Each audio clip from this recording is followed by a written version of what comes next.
science doesn't prove anything. Science just rejects the null hypothesis.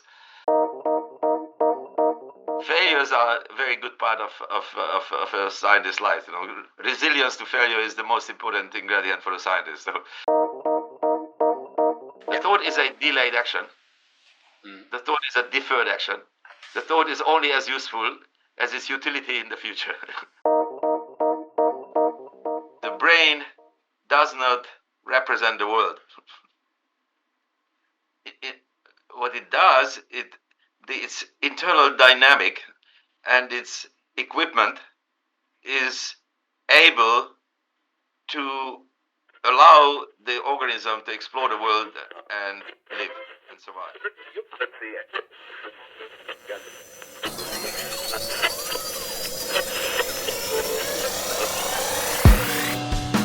Welcome to Stimulating Brains.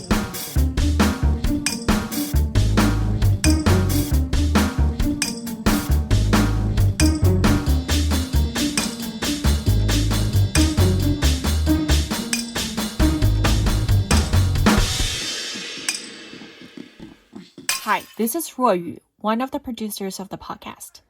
In this episode of Stimulating Brains, we're honored to sit down with György Buzsáki, professor of neuroscience at New York University and one of the most influential thinkers in modern neuroscience. Dr. Buzsáki trained as a physician in Hungary, completed his PhD in neuroscience at the Hungarian Academy of Sciences, and went on to postdoctoral training in North America before building a decades-long academic career spanning UC San Diego, Rutgers University, and now NYU. In this conversation, we explore the ideas behind his work on hippocampal oscillations, shortwave ripples, and the organization of neuroactivity across states such as sleep and wakefulness. Dr. Buzsáki reflects on how his early life experiences, technological innovation, and persistent questioning of dominant framework shaped a scientific philosophy centered on internal dynamics rather than task-based explanations. Tune in for a rare opportunity to hear one of the neuroscience's most original voices reflect on the past, present, and future of understanding the brain.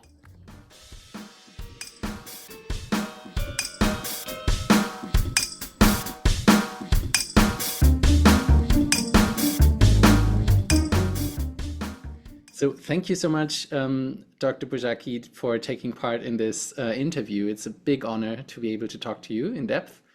As you may have heard before, we sometimes start with an icebreaker question about hobbies. Do you have hobbies? Do you have any free time? What do you do? I have no free time. I'm always in the lab. I used to have many hobbies. Now the only hobby that is left probably is the love of contemporary architecture. I often say that in my next life I will be an architect. I also do some sailing whenever I have the time. Great. And my family lives in Florida, so I often go to Florida. I'm actually going this weekend as well. Oh, fantastic. Great. Which type of buildings would you build as an architect? Houses, bridges, parks? So I love theoretical architecture, which is an interesting discipline. The thing closest to brain science is scalability. How you make big structures, how you can make a geodesic dome that will cover New York City. Okay, like the buckyballs, right? I'm Yeah. sure you know Buckminster Fuller. Yeah. Buckminster Fuller, of course, is highlighted in my first book extensively. It is, yeah. It's been a while that I read that one, but the tensegrity structure, and of course people will not see, but you see this is on my desk. This is Rem Koolhaas's Bible. Rem Koolhaas is supposed to be the granddaddy of all architectural theory. And if you're interested in the history of the staircases, walls, windows, balconies, fireplaces, bathrooms, it's all in here.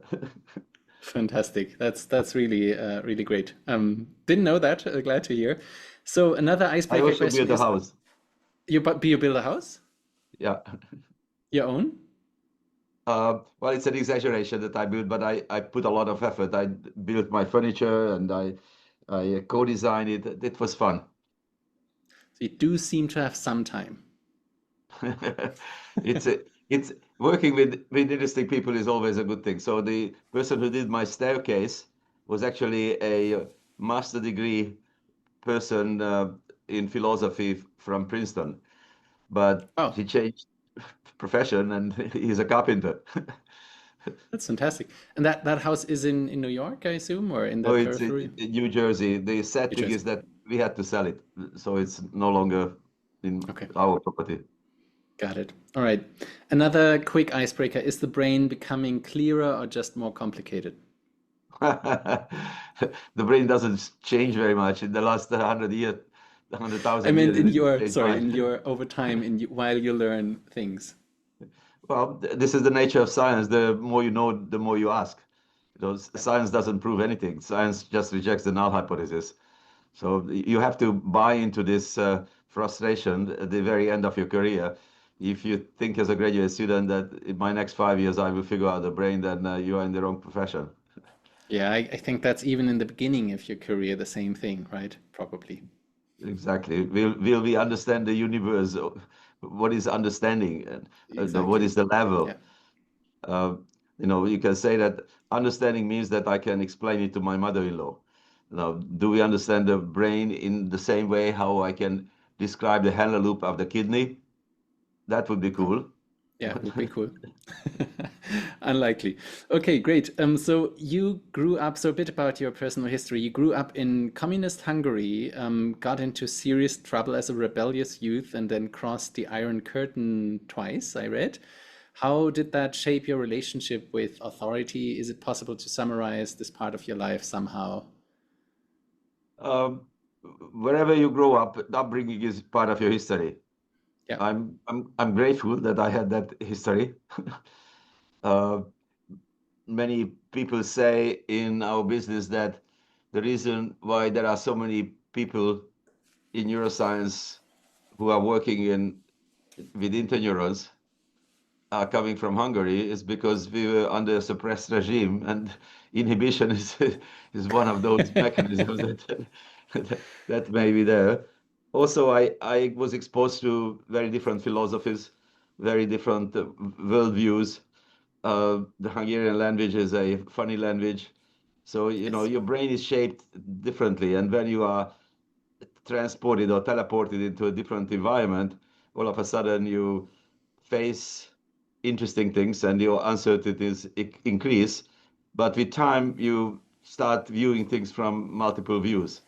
And looking at anything from multiple views is always more advantages than from a simple view. So one of my favorite entertainment in the US is that I look at some of my colleagues and I will say, oh, this would be a good party leader in old communist Hungary.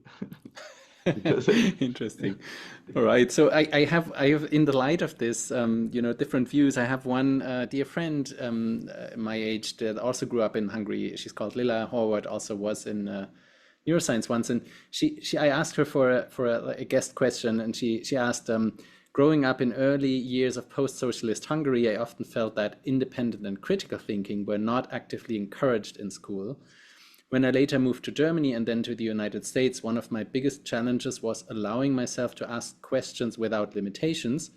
And perhaps even greater challenge was learning to tackle those questions fearlessly. Is this an experience you can relate to? And if so, how did you become fearless in your research? What were the biggest challenges you faced after leaving Hungary and entering the American academic system?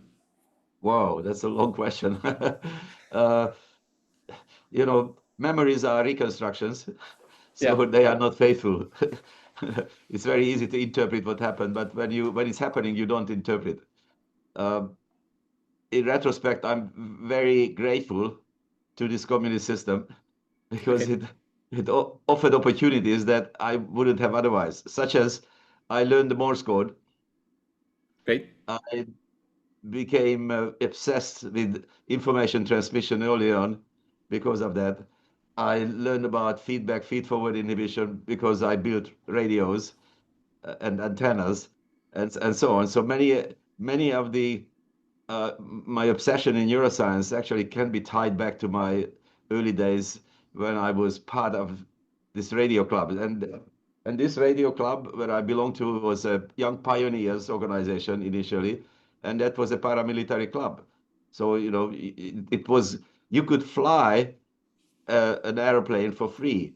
You could learn how to parachute for free. You could go and build uh, maquettes of of houses and so on for free. This doesn't exist today. So that was a positive thing. Now, when you come to the United States, of course, it depends where you come. New York is an easy place to start, but I went to Texas, and then all of a sudden you are lost.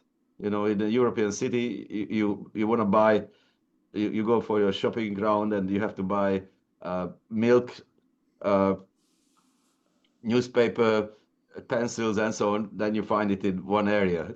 In Texas, you had to drive 50 miles one way, 50 miles another way. And Yeah. you go to a big store, and then you are given something that you were never exposed before, which is choice. Choice is a difficult thing for people who are not used to it. So when you were looking for let's say sugar, there is 10 different type of 15 different types of sugar. Which one which one should I choose? And so these are ridiculous things in retrospect, but those were part of everyday life, that and in the understanding insecurity, in the idea that you can lose your job is a totally new concept. Of If course. you are coming from such a secure, even from Germany, when I talk to German students, they don't worry about their lives. In the US, it's a constant issue, but people are prepared for that. There is not such a thing as permanency. Even if you work in a bank, you can be fired at any moment. Or when you are in academia, you have to earn your salary. I know, but maybe So, one of the reasons why I just moved back. But yes, you're right. well, you Yeah. have the And luxury of moving back to comfortable Germany. you're right. I mean, it's an interesting topic, right? Where in the US, I feel that is a key part of the success or the key ingredient of the success for the system, right? But that people are essentially, earn their own salary to work and essentially are in a constant drive in the academic system, which is It's fantastic for very the good for the system. system. Yeah. It's a best science for the bucks, for sure. Yes.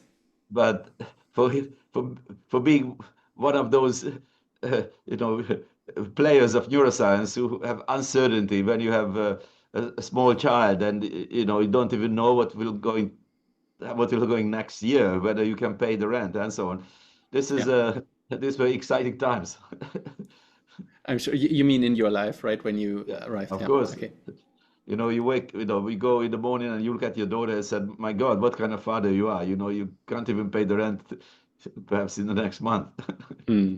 Yeah, no, that is certainly true. Much more challenging to the individual, but probably better for the system. Yeah, interesting. Reminds me of the brain and how communities of neurons may interact as well. So moving on, maybe a bit more to the neuroscience realm.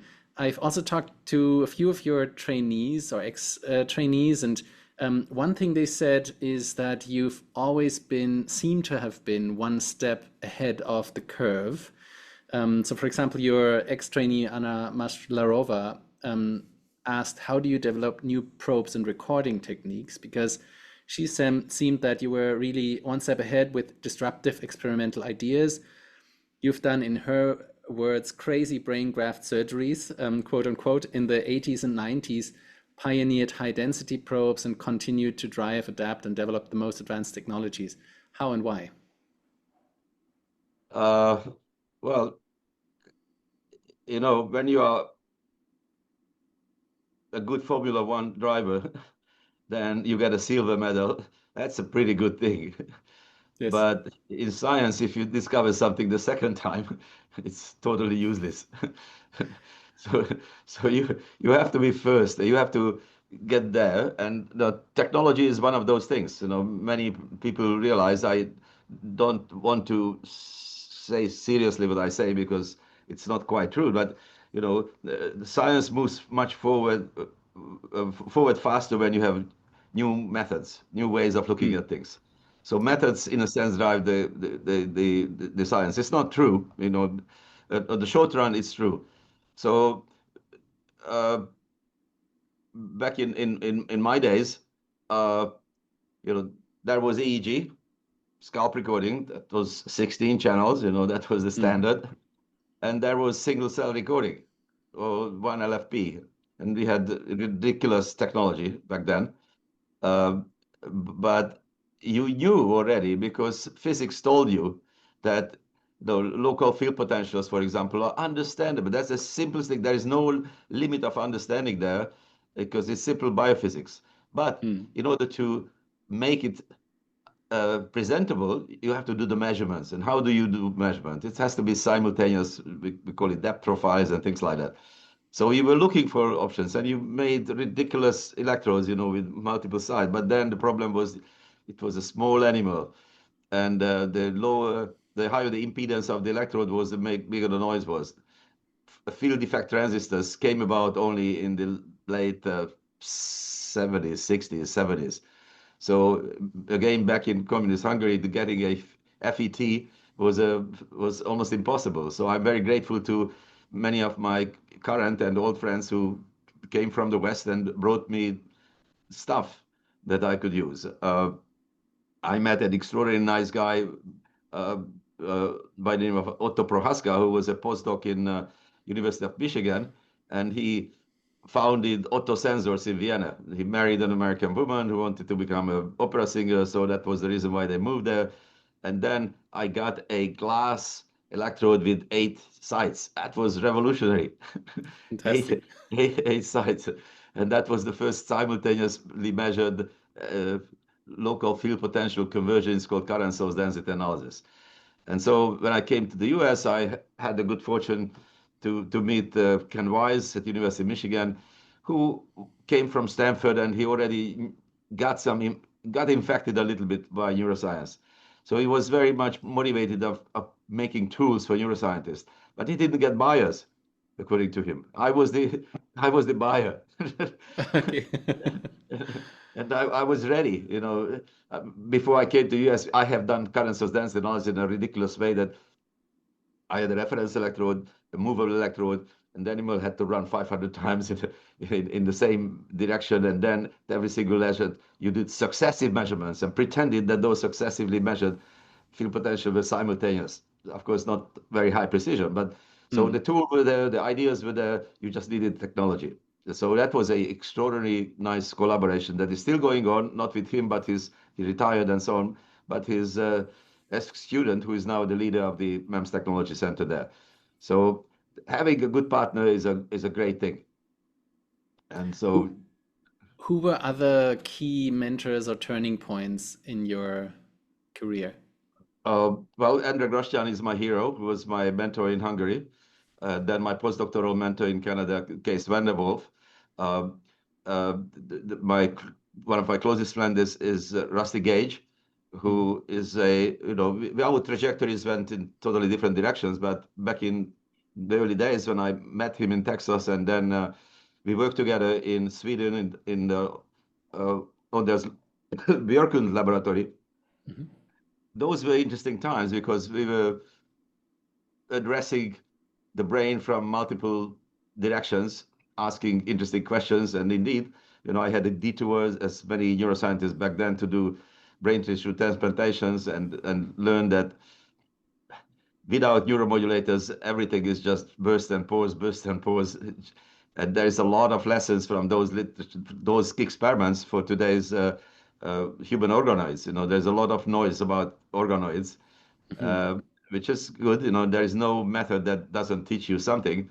But what happens with pyramidal cells in isolation is an interesting thing. And funny thing is that last year there were 2 meetings, or ethical meetings, of human organoids, discussing how a collection of human brain cells or neurons perhaps will give rise to consciousness, which is the most ridiculous thing you can ever imagine. But if you don't have the right level of understanding, you think you are doing some service to humankind, and you're Mm. not. I So, agree with you. Yeah. In, so what came out of from this is friendship, mm. connections, and then recognizing that that's not a good direction. Let's do something else. Failures are a very good part of a scientist's life. Resilience to failure is the most important ingredient for a scientist. So when you realize we wanted to stop seizures, obviously, and so that was my goal. And I transplanted anything where I thought there was a lot of GABA neurons, such as the cerebellum, striatum, and so on. Of course, back then we had no clue about the median eminence, where the GABA cells are born and migrate from, and so on. Mm. I wish I had that knowledge. So, but I learned that the cerebellum is a different beast. Purkinje cells hate pyramidal cells. They never ever make contact. So Okay. I transplanted cerebellar neurons into the hippocampus, and nothing happens except seizures. Okay. So anyway, so it was a lot of fun. Very, very, very cool. Anna mentioned you were always ahead of the curve, but then, was there sometimes also the problem of being too early? So according to your postdoc Thomas Heinmüller, in your lab you stopped calcium imaging and also stopped work on ANN, so artificial neural networks, decades before most labs started doing that. Can it be sometimes that you were just too early for your time? Uh, Too early is always a post hoc decision. So, it's easy to be smart post hoc. It was more rational, I would say. So when I was at Rutgers, and that was the time then two-photon imaging emerged. I was a frequent visitor, and I worked with the group at Bell Labs, where David Tank and Winfried de Weng and all these extraordinarily smart people were there. So that was the highlight of my week, that I went there for lunch and talked to them. And I did experiments with two-photon imaging with Karol Svoboda and so on. So I said, oh, this is the new technology. I need one too. But by the time we were ready, and of course I was always interested in vivo, and the only way how it worked back then is that you filled a single neuron. So what Mhm. we wanted to do is have a bunch of neurons. And then we did a lot of things with a postdoctoral fellow named Hajime Hirase, and we failed to label neurons. But we found ways to label parasites. So we did the first two-photon imaging of parasites in vivo. Okay. Then, then we did the first two-photon imaging of astrocytes. Great. And that became his career. So he went in this direction. But then by the time others, Arthur Kornert was a pioneer from Germany who managed to do multiple neurons. I was at least 5 years behind them. Okay. And then I thought the gap will be exponential, and it probably would have been if I continue with that. Whereas I know that I'm good with electrons, not so good with photons. So time is everything in my lab. So timing is at the speed of thought, at the speed of muscles. Everything is that we need to have, at least in my world, how to interpret neural interactions. So, and it coincided also with the possibility that silicon probes were much better. You can record from much higher areas. Computer storage became realistic. You could Sure. have not only megabytes, but 500 megabyte and then many many more Yeah. terabytes. So I put my bet on the development of technology that I can record from multiple sites at a very high speed as well as high resolution. So this is always the case. This is what we discuss in the lab also, that during your postdoctoral years you have to calibrate yourself against your fellows. Where are your strengths and where are your weaknesses? Hmm. And it's a great idea to say that I want to figure out something such as emotions, but what tools do I use and how I move forward most effectively, given my talent, given my knowledge, given my expertise, given my manual skills and so on. And this is where determines which direction you have to go, because the rest of your life would be miserable or entertaining. Because if you do something you really like, you enjoy every day. Yep. If you do Yeah. something just because you want to have a paper published, your life is miserable. That is very much true. Wisely said. Yeah, it's still sometimes frustrating. So for me, as a more imaging, person, neuroimaging person in humans, I can look at the where question, but I can rarely look at the how or when question. And it's fine because that's what we do, and we've specialized in it. But it still is sometimes, there's an itch of, I envy people that could look into these questions more, and so. But you're right. It's sometimes the most pragmatic way to work with the tools you have and know, and the talents you have, and so on. Very much agree. So let's move on to your Inside Out brain book. So you wrote 2 books so far, or 2 popular science books at least. One is The Rhythms of the Brain, and then the Brain from the Inside Out book. Is there a third one coming, or? I don't know about it. Okay, but nothing in concrete works. No. Okay, so if you had to summarize the brain from the inside out in one sentence or in a few sentences, what problem was the book trying to fix? It has basically 2 aspects. One is how we got to where we are now in terms of thinking. How did we create the current neuroscience framework? And the second part, which is connected to what is the best, not the best way, what is a for me, comfortable way of asking questions in neuroscience? Where do I start, and how you address the question? Because the way you address the question will almost guarantee you how you will interpret what you find. And that's a very important thing, because the way how we do experiments is the way we shouldn't, which is we test the hypothesis. Namely, I test my hypothesis. And if I test my hypothesis, almost guaranteed that I will get an answer. Yeah. And it's always favorable to me. So the good experiment is that in the same experiment, I'm testing my hypothesis and your hypothesis, preferably many more simultaneously. And if you can design that experiment that way, you can confront a lot of different views at the expense of time and had many control experiments and so on. But last year we had published a paper in Nature that was exactly doing that, and it paid off. And then it shows very beautifully, I would say, that you find something that everybody will find in different laboratories if they ask the same question, but the interpretation is dead wrong because they haven't asked another question that make the first one irrelevant. In our case, it was a very simple situation that was a sound. It's a changing sound that the hippocampal neurons tracked, and we thought, oh, just like in other laboratories, in David Tank's lab, for example, these are sound cells or sound landscape cells, and then we showed it has absolutely nothing to do with sound. But with change? No. So the experiment works like this. The animal is the agent of its own feedback, which is running at or moving around in an alley where the sound changes as the animal changes its position. And then the goal is that produce 20 kilohertz. And wherever there is 20 kilohertz, just look to the right, and there will be water. And there are many stops you can do that. It's like this game that you played in middle school or elementary school, that cold, warm, warm, and so on. And then when it's warm, you look around and said, okay, found it.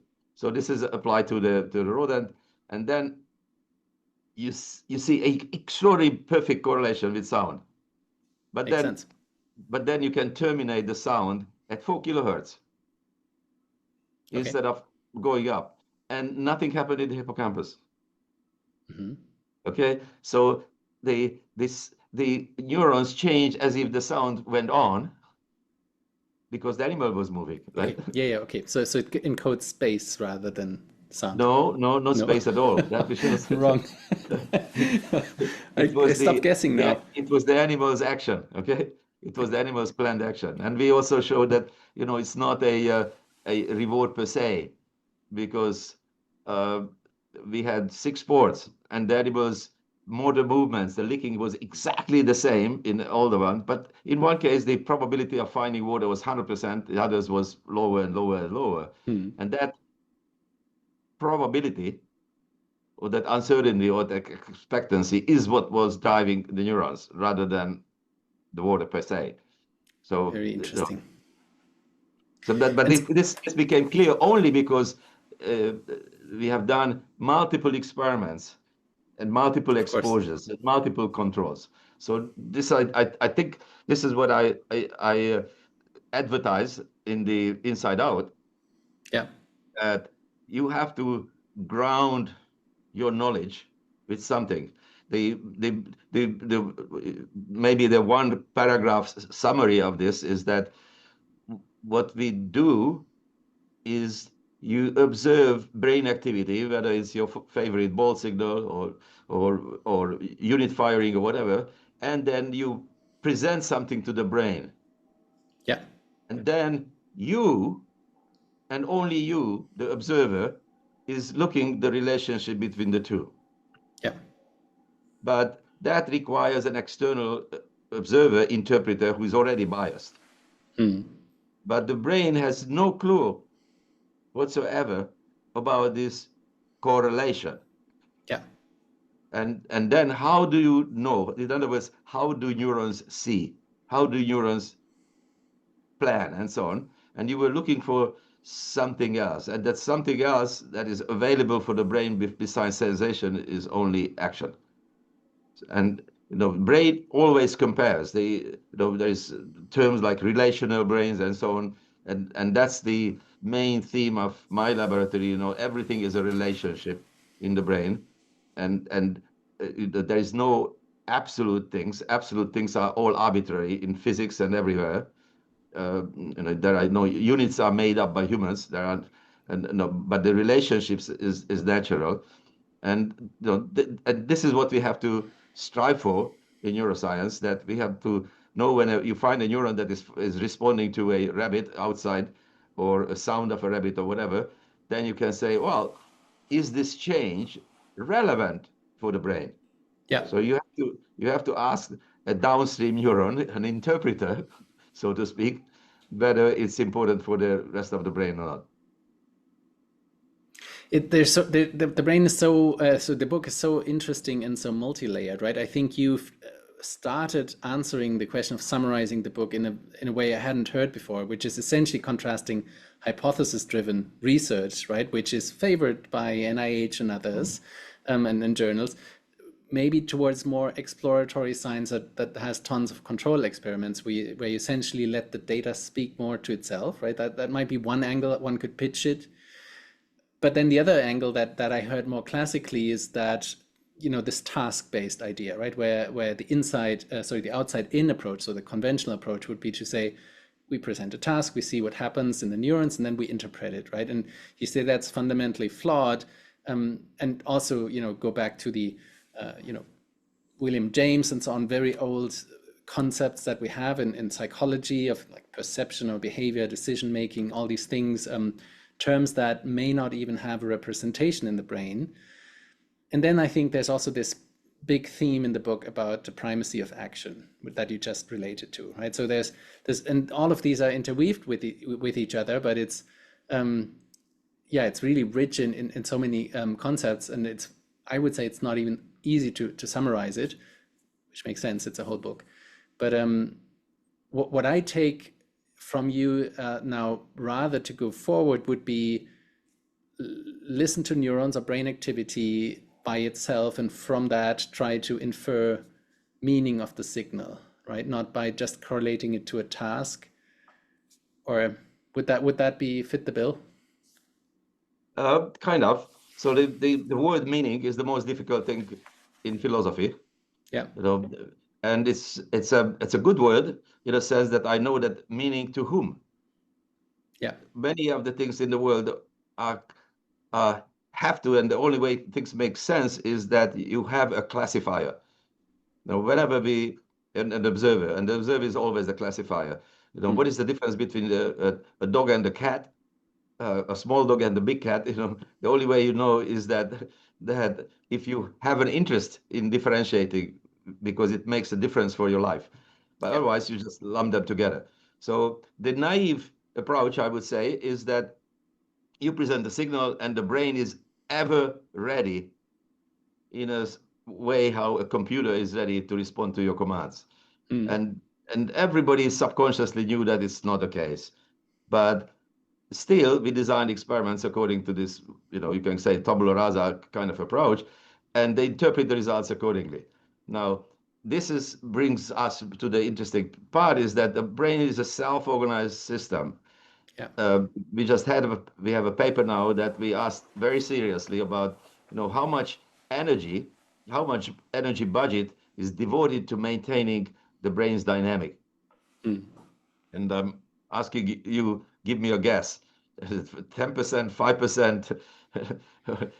Oh, I even think a lot, because in medical school I learned that the brain does not consume more energy if you think than if you don't think, right? So it must be you are absolutely a lot right. of that. Yeah. So, but it computes all the time.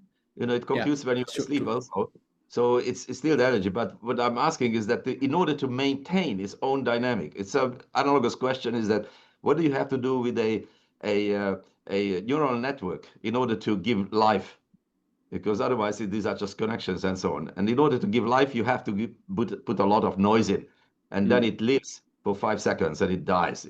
But to maintain this spontaneous activity forever, the way we asked the question is that we went back to Shannon and say, what is information?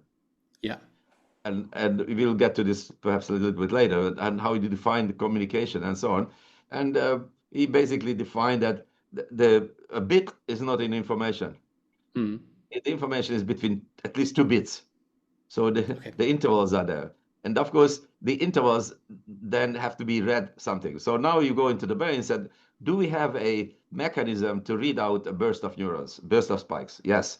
Do we have a mechanism to read 200 milliseconds? Yes. Do we have a mechanism to read out 1 second, 2 second, 3 second intervals? And the answer is maybe, but we don't know about it. It probably doesn't even exist. So now you look at every neuron in the brain, 10 areas from thalamus to neocortex, and you ask, what fraction of the spikes in each neuron have a long interval, several second intervals? Yeah. And then you quantify 10,000 neurons, and you find that half in every structure of the spikes are devoted to this sporadic activity, which is not coordinated across neurons. In order to do neural cross coordination, the neurons have to fire at the not physiological, it's in the communication regime, which starts around 1 hertz or so. When you have gamma oscillation, theta oscillation, they have to come together. So this is the higher firing rate is when neurons are cooperative. At low firing rate, they are sporadic and individualistic. And this individualistic sporadic spike that my student called the ground state activity is half of the energy budget. So it's enormous. So that shows that the brain self-organization is something that is a primary goal of the body and the brain. You have to maintain this dynamic forever. And so perturbations, such as learning about politics, learning about discoveries or whatever, it doesn't change much in the brain. Even if your entire life learns and you don't learn anything, the brain dynamic doesn't differ in maybe a tiny bit measurably. So that means that the brain decides the relationships. So this is in contrast to the philosophy and practice that we inherited, because people are talking about signals. People are talking about stimuli. People are talking about reinforcers. There is no such a thing as a reinforcer or signal in the physical world. A signal, it already assumes that somebody interprets it. Yes. But if somebody knocks on my door now, I probably won't even notice it because I'm focusing on you. Yeah. So Thank you. this is the beauty of the brain, that it has extraordinary resilience to ignore pain and everything. At the same time, it's extraordinarily sensitive. So where does this extraordinary dynamic come from, if not from self-organization? It would be absolutely not impossible. Nothing is impossible, of course, in technology, but it would be very expensive, energy budget-wise, to have a brain that is always super, super sensitive and it senses everything around us, and it may not be very useful either. So these are the questions that it occurred to you, it occurs to everybody. You just have to think about it. Is why people think this way, and then you go back to William James. You go back beyond William James to British empiricism and said, where did they get the ideas from? Oh, of course they got it from Christian Judaism, and then many other cultures have a similar thing. Oh, very different worlds. That's another interesting thing for me, was that I realized that different cultures have different worldviews. Time and space doesn't exist in every culture. Uh, uh, People are talking about decision making. This is a big new word. But if you are Hindu, your Hindu grandmother have no idea what you are talking about. What is decision making? And so Interesting. many of these things are culturally biased, and then they got codified, and then we do research, and we take it for granted that those words that we repeat enough are real, and then we are trying to find homes in the brains and mechanisms in the brains, and we start fighting each other. Yeah.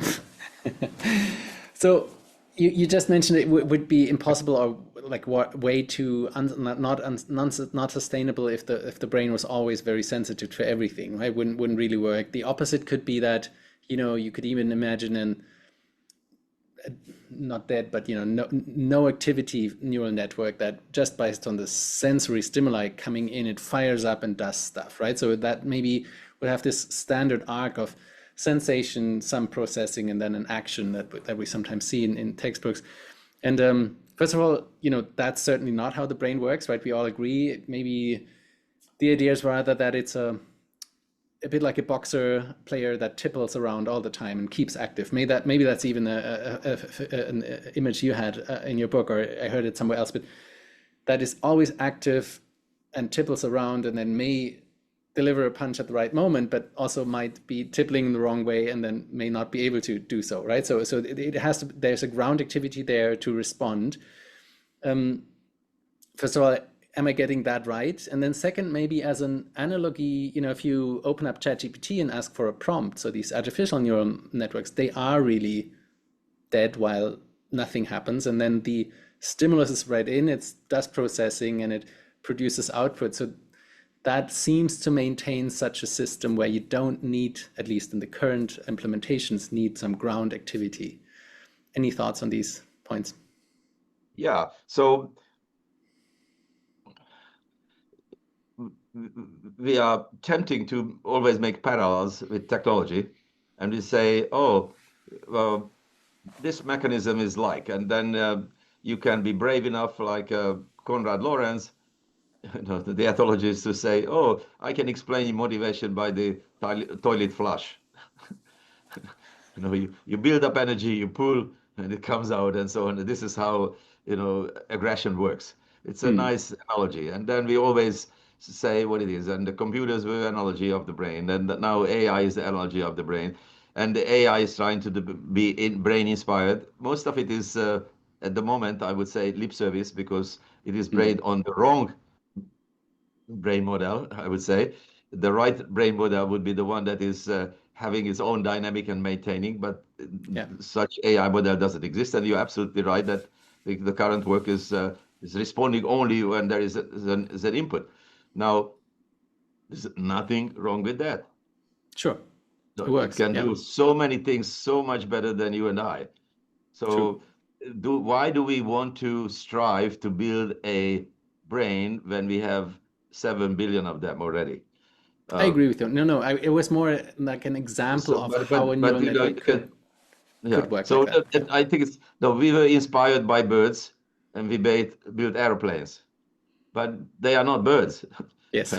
So the locomotive was introduced to compete with horses, and of course, yeah, it outcompeted. But we never made a horse. We just made something that served humankind in a good way. Uh, and along the way, of course, we interpreted it. I have a couple of pictures when I'm talking to AI people where the early locomotives actually had a face of a horse. Oh, wow.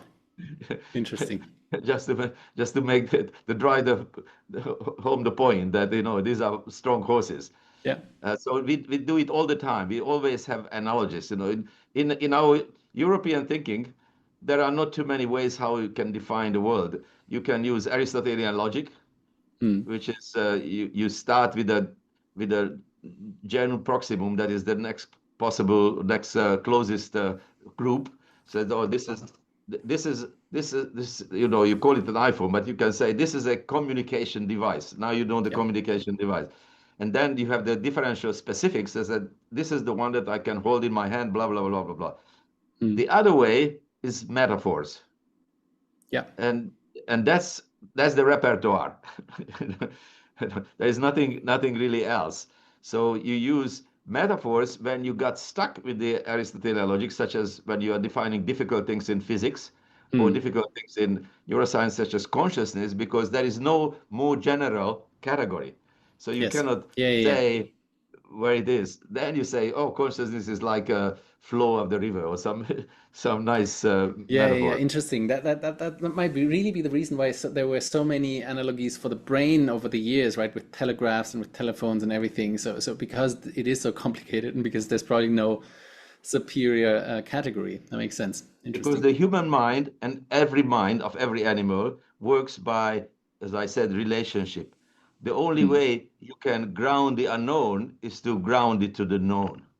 Yes. So this is how, evolution gives you already a level of knowledge, and you are born with that pre-configured knowledge, and then you ground it. Now, when you know what a telegraph is, then you kind of get what the neurons could do. Of course, this is always bad because the analogy is understandable on one part and not the other part. But you walk home by saying, oh, the brain is like a telegraph, or vision is like a TV screen, and things like that. And there is nothing wrong with that. May for some things be helpful. That it's a good point. So the grounding is a very important word in your book, right? That relationship to known things. And I think also in that, vein, there's this primacy of action. And I told you, I think in the email, that I have a quote of yours on my door and have it since years, but I didn't tell you which quote. And the quote on my door to my office says, "Action, the ultimate source of knowledge." Also to motivate myself, but in a deeper sense, the primacy of action. What do you mean by that? And I think it also ties into this idea that the brain invented, as you say, the collaterals to the sensory system, right? So whenever there's an action, it seems like the sensory systems are informed by that. Could you speak about that idea? You can have again two approaches with, like in everything. One is the big framework thinking, and how these ideas come about. The other one is mechanisms. So let's start with the more complicated one. And this is just, you can say, philosophy, is that there is absolutely no utility of perception. Zero. Unless you can act upon it. There would be no need to develop sensors because they are useless. Yes, makes sense. On the other hand, that is not true for action. So you go back and say, oh, well, how would animals evolved? And the animals evolved because they had to eat. They had to eat plants, and you can go back in with a simple things that you have to provide energy for yourself. And if you just do a random walk, chances of survival are higher. But even if you have the best laser technology or cameras, everything on you, and it tells you where the food is, but you can't walk. It's totally useless. Or how do I know that a tree is smaller than the moon if I'm just sitting in my chair? Hard to say. Yes, you're right. Yeah. The moment I start walking, it's clear. Yeah. So measuring is the action is the way of measuring. Yeah. And without measuring, there is no ground truth. This is the same So this idea is of this the active inference concept as well, right? Where you have to, let's say, you use saccades, you have to move, you have to touch things. And exactly. So the most important, the brain, as I try to say all the time, is prediction. But the way it predicts is that it predicts its own actions, because that's the important thing, and the consequences of its actions. And of course, this goes hand in hand with memory. Because they have to register in order to make use of that experience, you have to have that experience stored one way or another. And then this principle, to me, applies to every brain, including ours, that when you add a lot of loops to this simple organism that is working fairly well in a very simple niche because it has 5,000 neurons, it can predict the future. It can predict the action, the consequences of action in a very short time scale and in a very simple environment. But when the environment is noisier and then you have to plan ahead for food or mating or anything, that's called the allostasis, then the allostasis mechanisms are much more complicated than homeostatic. And then you can perform this prediction in a much noisier environment and at a much longer time scale. yeah. And the third step in this process is it takes us to the exciting part, is that the processing becomes so smart that you no longer need the world. The brain can disengage. Yes. You can disengage from the world and you can disengage from the body.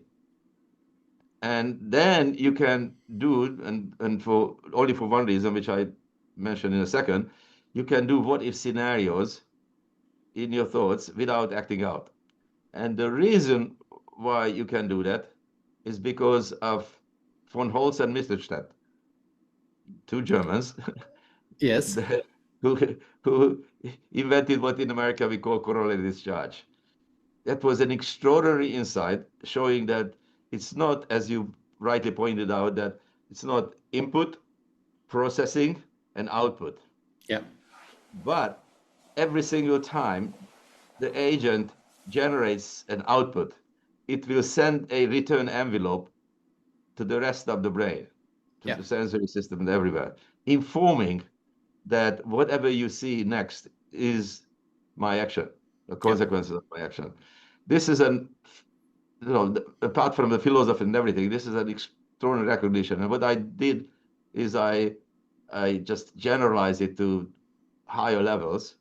And if you read that, the original publication of von Holz and Mittelstadt is 20-some pages. This is one of the most beautiful writing in neuroscience history.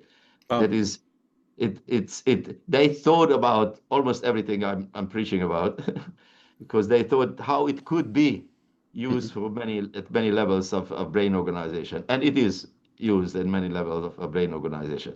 Now you can do this potential output. So it's fictive action, because it is when I do something in my mind, I'm doing an action without moving my muscles. And so to clarify, you mean a thought by that, right? A thought is an action without output in your book. Exactly.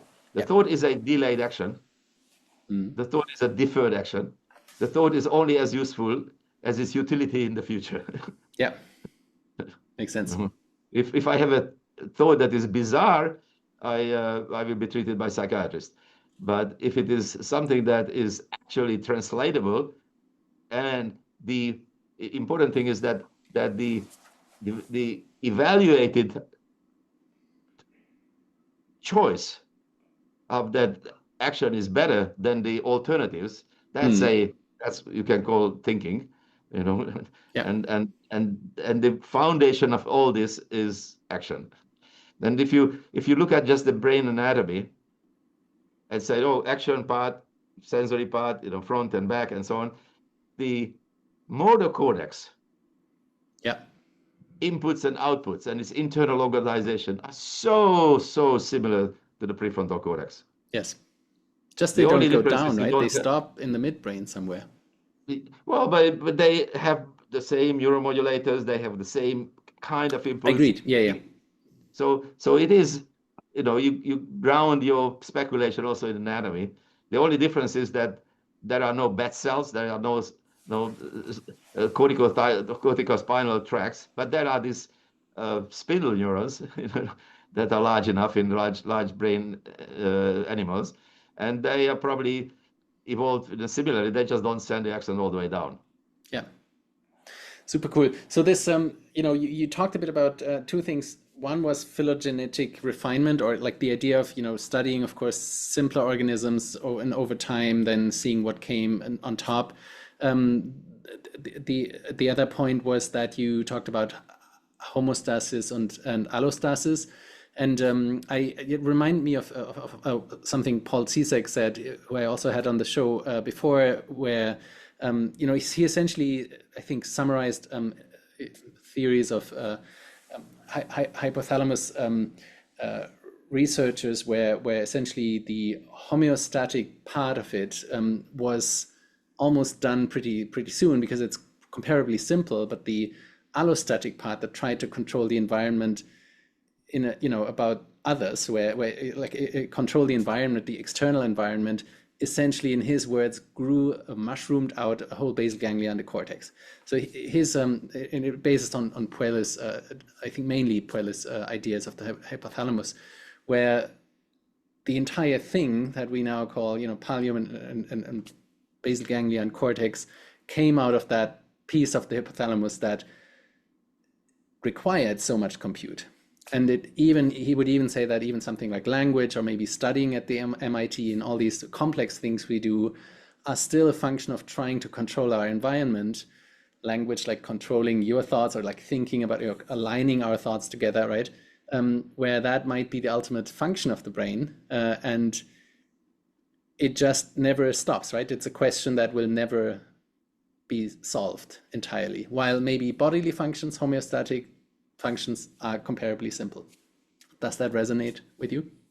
Yeah, absolutely. I mean, this is the kind of thinking that is, I wouldn't say missing in neuroscience, because there is Paul and Gilles Laurent and many preachers are there who say that if you are interested in a particular problem, identify the smallest, not the smallest, but the simplest possible organism, because everything else comes with noise. So, for me, a good example would be sleep research. Sleep is such a fundamental thing that is probably organized down here. Okay. Yeah. But we find sleep centers all over, everywhere, and the wake centers. Every part of the brain can be classified one way or another depending on some threshold, whether it's wake center or so on. Now, the fundamental thing is, of course, is in the evolutionary part, that where is the initial REM non-REM change, and you can find it in the Australian dragon.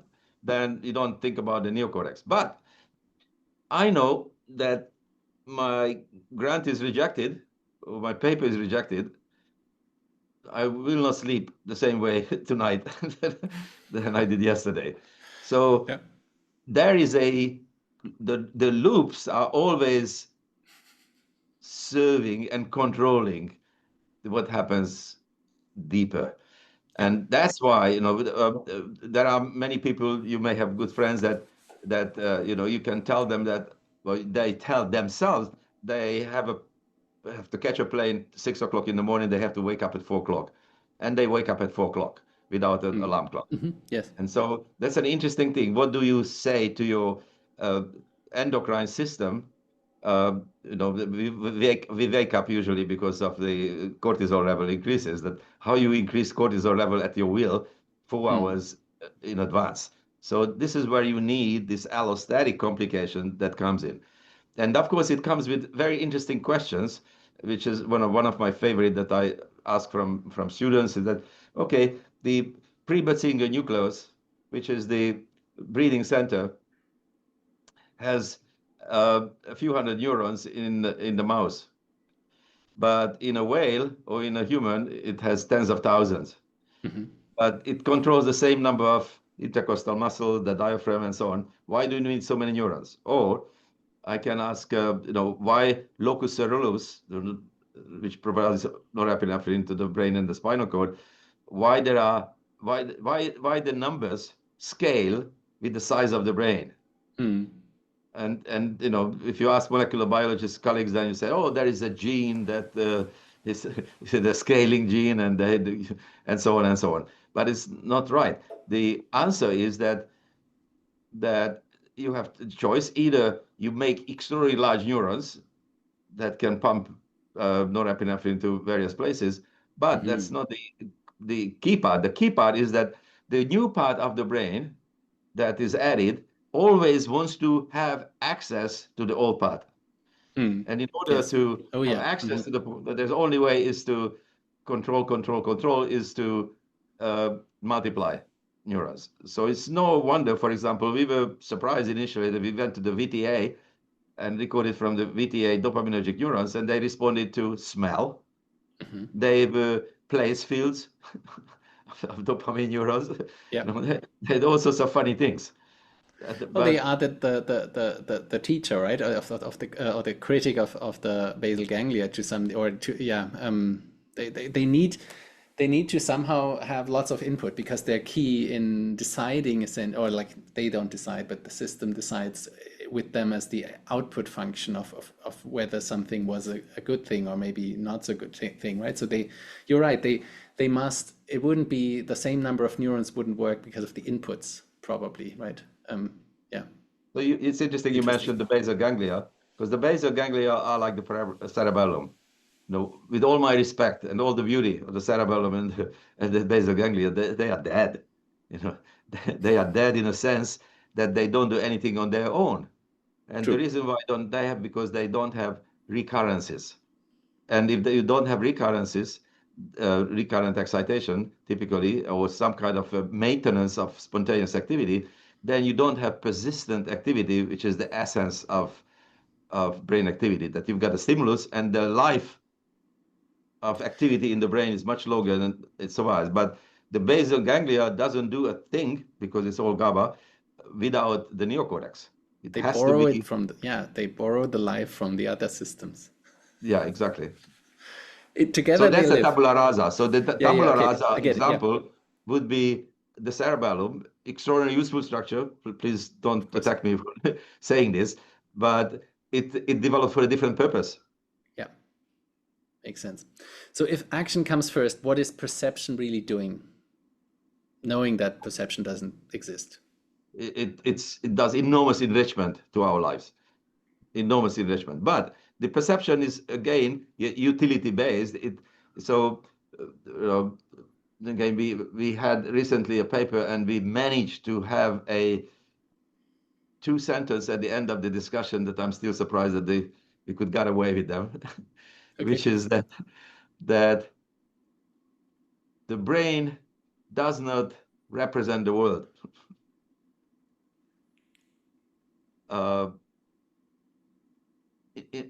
What it does, its internal dynamic and its equipment is able to allow the organism to explore the world and live and survive. Mhm. So in order to do what we do, we need a few sensors.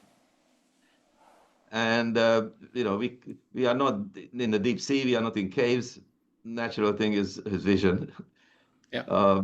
sound, and so on. But we don't have sensors for radioactivity. Yeah. Funny thing is that I don't know how useful it would be, but we don't have sensors for the magnetic north. Hmm. And perhaps Would be we good. don't need it because we have the sun.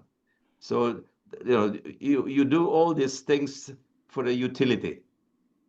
And no, this is a different type and very simple, but different type of thinking that say the reason why we were given 5 sensors is to learn about the beauty of the world created for us by God, because that's the ultimate philosophy.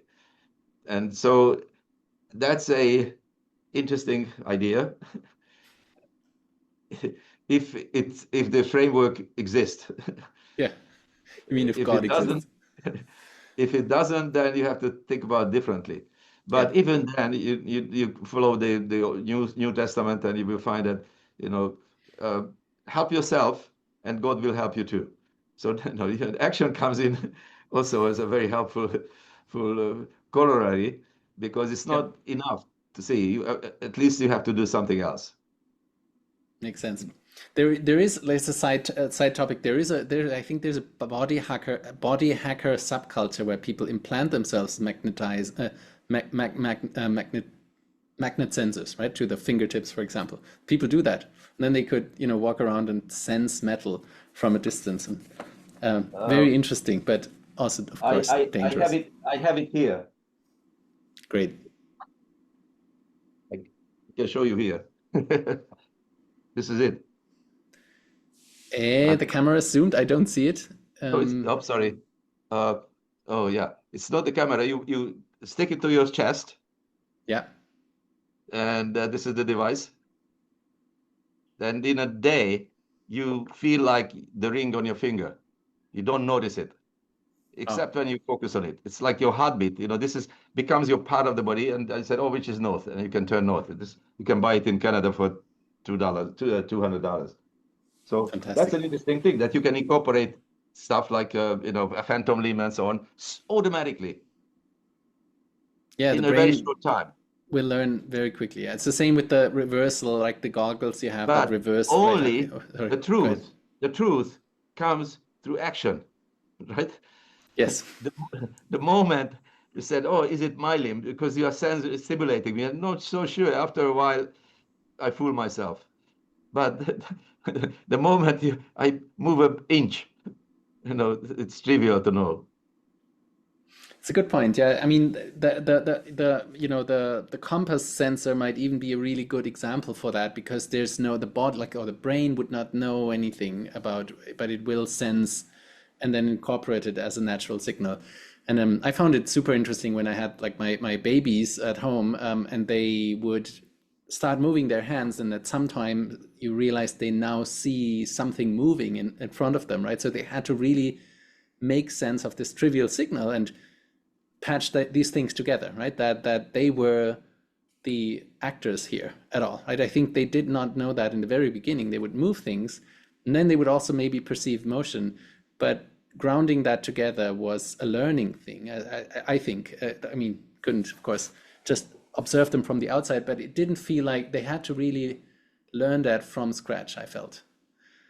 Right? Well, Yeah. I mentioned, these are mostly anecdotes, but they are good anecdotes from mostly surgeons. In the old days, when the baby was sitting in a wrong position in the womb, they had forcepses, and they pulled out the baby, and not oftentimes, occasionally they broke a leg or something.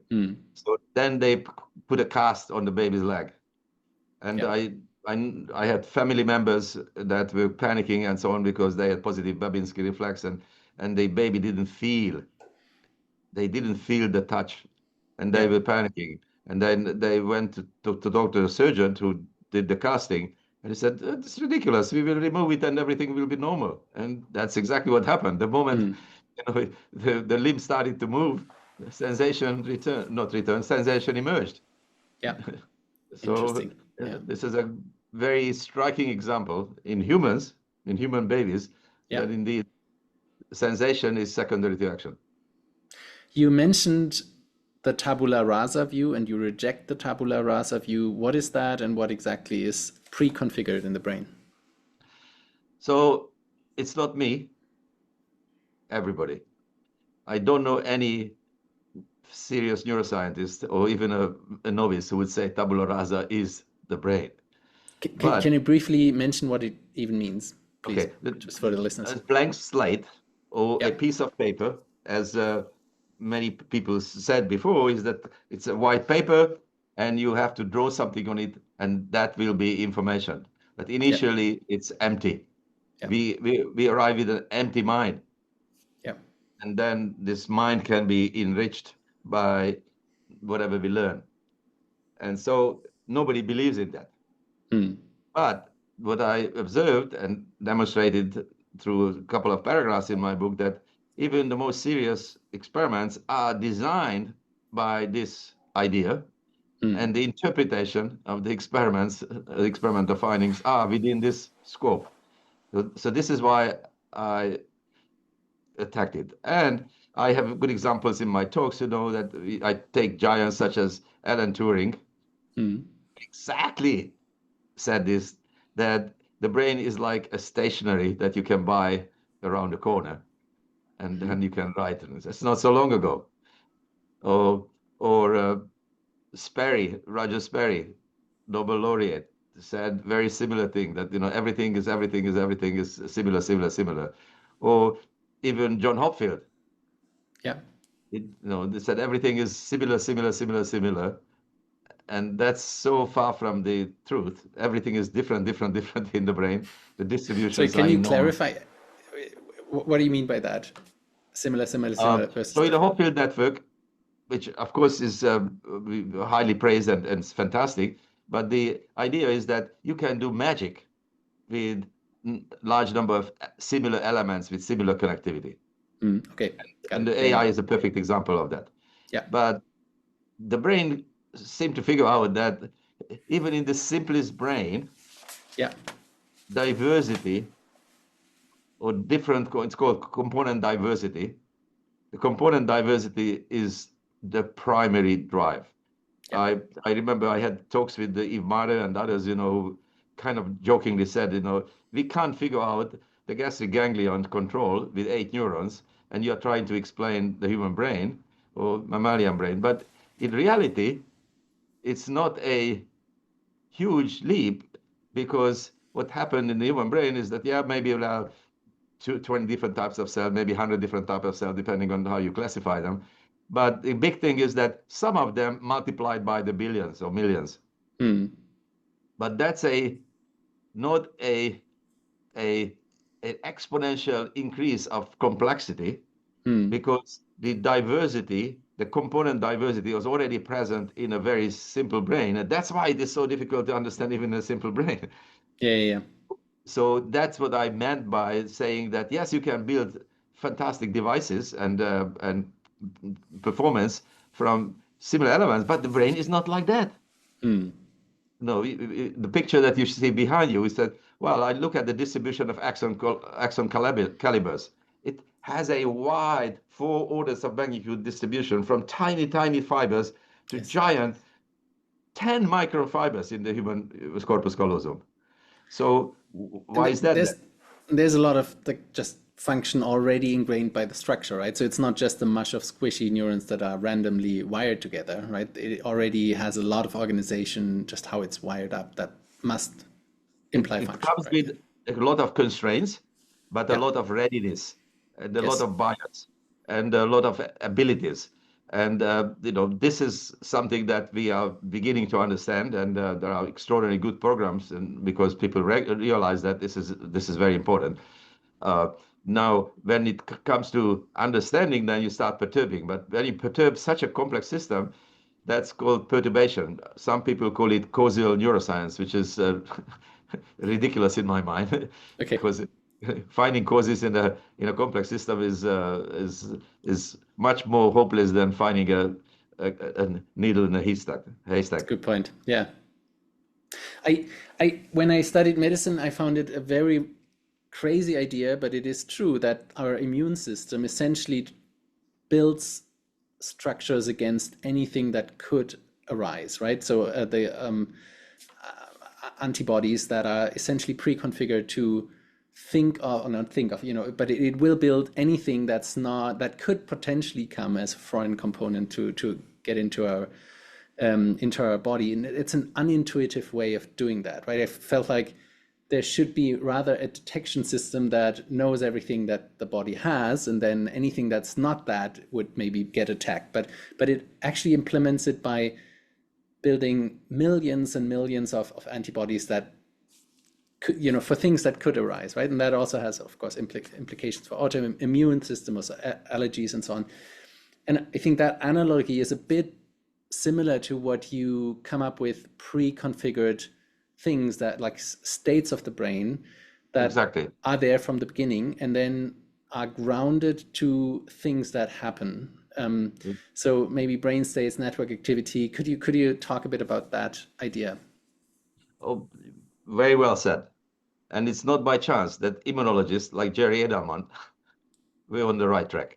So I was a member of Jerry Edelman's club. He had a club in San Diego, and we discussed it a lot. He had this high level of thinking, but he really thought about the Darwinian selection, which is what gave him a Nobel Prize. But he said, "Oh, yeah, maybe something analogous happens in the brain," and that's where the pre-configured idea comes from. So the way I think about pre-configuration is at the dynamic level that just a tiny 10 millimeter long hippocampus in the rodent can generate so many patterns spontaneously. Why do we want to add another 10,000 when there is already a lot? So in my world, we are not making patterns by sensory stimulation, and the hippocampus has no idea about senses anyway. When it's already available, any choice is available. So for me, learning is not a synthesis, but it's a matching. So there is a pre-existing pattern, and it is matches. And of course, it's like a Lego system, and it's just much easier to move the blocks around with a little bit of inhibition than build up everything for every single experience with plasticity, because plasticity is expensive and it's slow and so on. And we have done several experiments showing that, for example, in the hippocampus there are place cells and sequences and so on, and we always think that the sequences are imposed by the world on the neurons, and of course it's not. But the ultimate proof for that is that optogenetically you can turn off the entorhinal input, and then the number of place cells in the hippocampus remains exactly the same. Okay. The sequences remain the same. So it shows that it's not that there is an imposition of a pattern coming from an upstream region. The entorhinal input, it just selects the most probable ongoing pattern from the many, many possibilities. So, for example, when I come to my workplace, my mindset and the probabilities of my patterns immediately biased that this is a research facility, I will see colleagues and so on. I look at my calendar, that already biases my thinking. So, Andreas, 9:30 a meeting and so on. So there is no surprise that when I see your face. Sure. But if we meet, let's say, in Tahiti on the beach, that would be a total. You wouldn't recognize me. That makes sense. So this is how the way the brain always brings up the highest probability. So this is why I say that there's nothing I can show you to the brain that the brain would say that doesn't exist. You would always say it is like. You anchor it to something that you know. You make the connection immediately. The brain always makes connection. It always interprets. Could there be an alien signal that's from a very different physics planet that is so different then that really couldn't be matched by the brain? Probably not, right? Because it's still based on the physics. If you don't sense it, if you don't translate it, doesn't exist.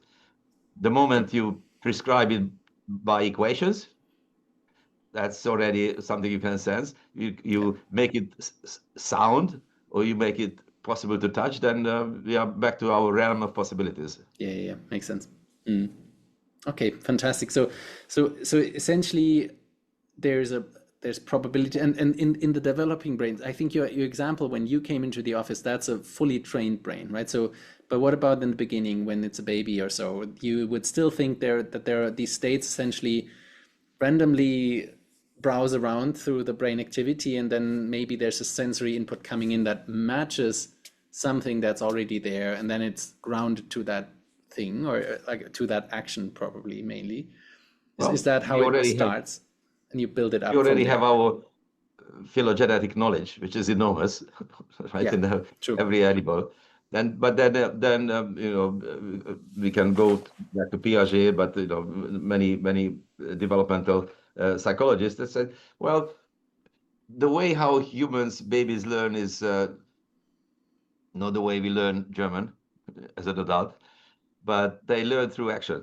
This is my translation. Namely, they babble. Yeah. And they say, every baby has a little bit of different repertoire, similar in different cultures, but yet different. And they say, and then the father says apple. Yeah. And then they point out the apple, and the apple will become apple. Right? So it's a matching process of the existing world outside initially. And then, of course, we have the interesting advantage through language that no other species has, that a lot of the semantic information that we learn is not through our own experience, but is given to us by a cultural background. And that's a beautiful, wonderful advantage. And at the same time, it's a dangerous curse, because you are given knowledge that you don't question. The authorities will tell you that this is how you have to behave. Yeah. Or if you say, what is this? This is an iPhone, or this is a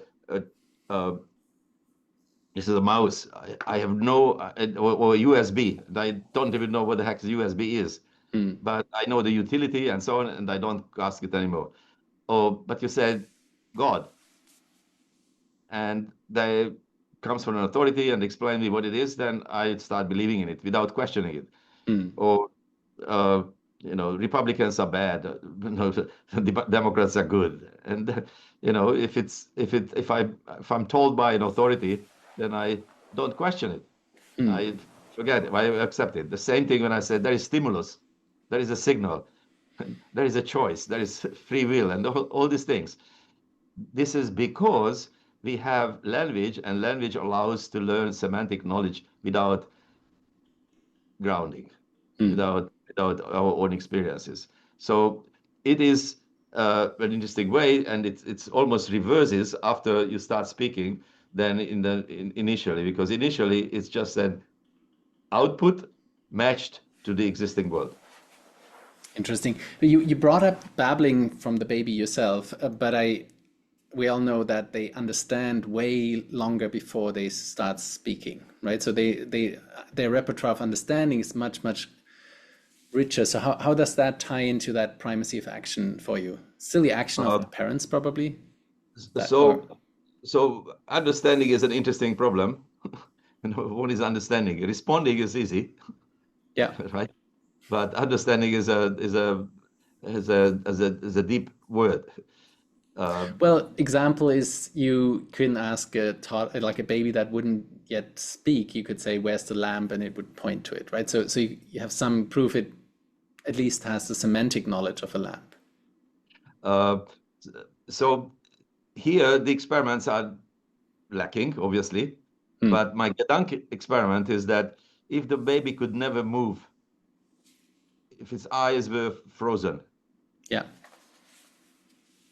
the muscles wouldn't move, so the reafferentation wouldn't really exist. That brain would be dumb forever. It would never understand anything. There would be nothing. So this experiment hasn't been done the way it should be, but I already mentioned you the broken leg. This is a little bit closer to that. So there is no sensation without action. If there is no knowledge without action, it just appears that from very early on. First of all, you know what babies do in the womb first? They move. The Yeah. babies understand the mothers understand the big kick because that's what they feel. But they move thousands of times a day. Sometimes only the gastrocnemius contracts. Sometimes there also isolated muscle, and they have whole body startle responses. And we studied this many years ago. We asked the question, what is the first organized pattern in the brain? It's a legitimate question, right? And it turned out to be a spindle. It's a thalamocortical spindle because early on, the brain is organized vertically. The spinothalamic neurons, axons are there. The thalamocortical fibers are there. There's no feedback yet. There are no horizontal connections, the association connection. And there are no neuromodulators yet. But every time there was a pattern, which is this, we called it early spindle, it was initiated by one type of movement. And so it could occur spontaneously because we cut the spinal cord and we, did this, but it's like the relaxation oscillators that can be perturbed very effectively early on. Spindles would be generated internally by the intrinsic thalamocortical organization, but when there is a input from a muscle, which is a stochastic pattern, it just responds to the stochastic release of acetylcholine, then there is an early triggering of the spindle. So this is how we build the body scheme, because how would I know that my body is the way it is? It's not a ball, a snake, and so on. And I'm growing. Yes. Last week the distance from my finger to my nose was different, so I have to update that knowledge every day, and that can be done only through actions. Totally agree. Yeah. Very interesting. This podcast is about brain stimulation, and a lot of people that listen are deep brain stimulation aficionados, so human researchers. And I want to tie that back to something that keeps me awake at night sometimes. If we put a deep brain stimulation electrode into your sensory nerves, or mine, or the medial limniscus, and activate this typical 130 hertz pulse. It could be 100 hertz, could be high frequency, we call it, right? So above maybe 80 hertz or so. You would feel tingling or pain. But if we put it, if we put it into the optic tract, we would see phosphine. So we see something. If we touch the corticospinal tract, your muscles will oscillate at roughly exactly that 130 hertz, not roughly, but exactly that 130 hertz, or one-to-one transmission to the muscles, and you can see that in the EMG. However, if we stimulate more central parts of the brain, this stimulus is not perceived in any way in some areas, right? Rather, it feels, or there's evidence in some regions, that this 130 hertz pulse will act disruptive and maybe rather act as a information flow disruption. And, it will have, behaviorally at least, will have lesion-like effects. And we know this because, for example, carrying out an actual lesion will lead to similar changes. Examples would be deep brain stimulation to the pallidum internus, and pallidotomies, where we actually burn a small hole in Parkinson's, or anterior limb of the internal capsule, deep brain stimulation, and capsulotomies in OCD. So there seems to be at least two parts of the brain. One, maybe these inputs and outputs, where that may act a bit more like analog cables that transmit the incoming physical information, or go out to the world again, that don't seem highly organized, but have to be analog because they have to carry the physical world's information. And the second, maybe more central regions, they act more like digital cables that transmit maybe coded signals. And you've said, transmission is an agreement between receiver and sender. So, in the analogy, we can't tell the sun how to send its signal. So we have to kind of use the analog information it uses, but we have to adapt the receiving end somehow. And so I talked about two systems, but of course it could be many more. It could be a gradient between these systems, that it gets coded and coded higher and higher. But I wonder, where's the switch in the brain that translates from this maybe more analog transmission to the maybe more digital or coded transmission? Is it already happening very early in the spinal cord, or is it, where does that happen, or is it more a gradual thing? Have you ever thought about these ideas? And have you any thoughts on that? Not in this way, because I don't see the distinction between analog and digital. If you stimulate any nerve, Yeah. it will become digital because there are spikes. So by definition, there is only spike. It becomes analogous when the chemical transmission kicks in. And it's there in motor, sensory, higher, everywhere. This is the same Sure. foundational idea. The rest could be an illusion. I don't understand that, why is it you say that the sensory would be digital? So maybe the word is wrong here. So this is more an analogy, and I'm thinking of telephone lines, right, where you do have, a telephone, you speak to the microphone. You could, and then at some point there's a analog digital converter that will send the signal differently off, So, right? so in many of modern the world. sensors So the analogous. analog piece, if you put on voltage there or DBS electrode, you would hear it, right? But if you put it on the digital piece, and that's what I mean with digital, the encoded piece, it would probably stop the information flow from one system to the other because it doesn't speak the same code that the two systems talk in. I wish I understood it a little bit better, because I don't see the problem the way you see it, and perhaps you see it much better than I do, is that yes, sometimes you can get sensation Yeah. and sometimes you get disruption. And you said, oh, when you are going inside the brain, if you stimulate the hippocampus, you don't feel it. It doesn't mean it doesn't have the same exact effect, physiologically speaking, than when you stimulate the spinal cord. But I guarantee you, because I did this experiment, you put the electrodes in a dentate gyrus, and it could be used, the stimulation, it was 80 hertz, Yeah. that the animal can use it as discriminative signal. Or alternatively, if you do the test right, they said, oh, we have a memory test, for example, and you do it with stimulation and without stimulation, and the patient has no clue that you did anything. Nevertheless, you can demonstrate that there is a disruption. So in this case, the effect is the same. The question is why the brain cannot interpret. The brain can interpret if it is asked the right way. Or if you say, oh, I change my emotions, I stimulate the amygdala, I don't feel anything.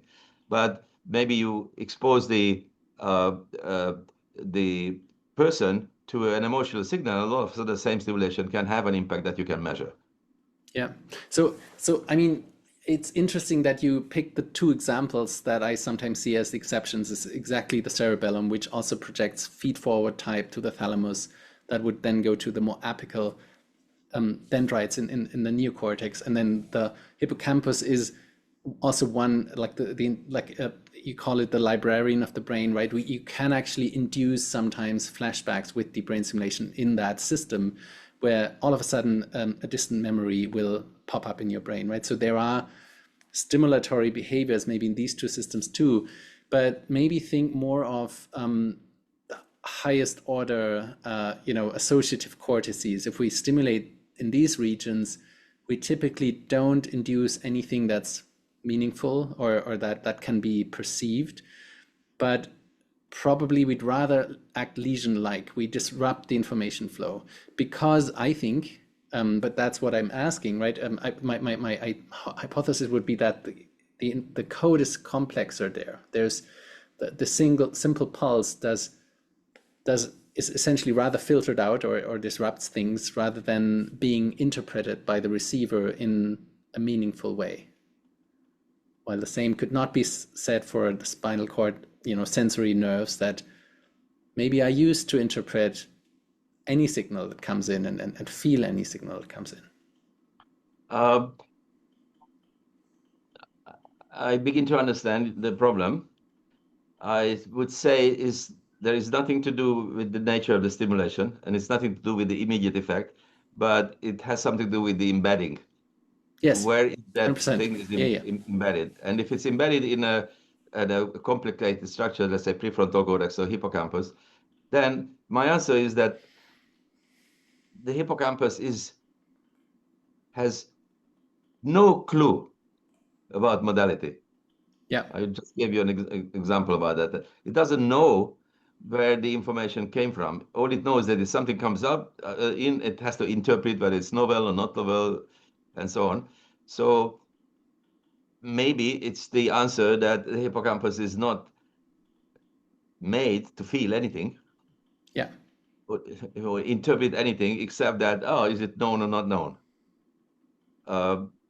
But it's not the frequency of the stimulation, it's not the pattern of stimulation, it is the nature of the computation that the hippocampus does, or the nature of the computation how the cerebellum does. Plus, what is the interpreter of the cerebellum? You know, the cerebellum is a fantastic structure together with the basal ganglia. They do a lot of computation, and it's totally useless unless it is interpreted by the VIM in humans, the VA-VL area, Yeah. where all this convergence comes in. And in humans, there are only 200,000 of those neurons.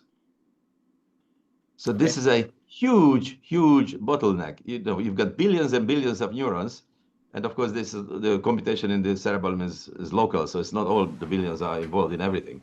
But nevertheless, the only thing that comes out has to go through this bottleneck. Yes. And now that's where you can say, oh, this is where this is important, because there is no other way I can think of how this complicated thing can be translated in a short period of time other than by some multiplexing mechanism.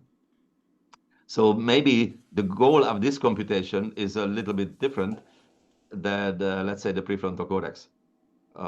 And that's because the nature of the computation is different. This is why the experimental produced perturbations will be differently perturbed.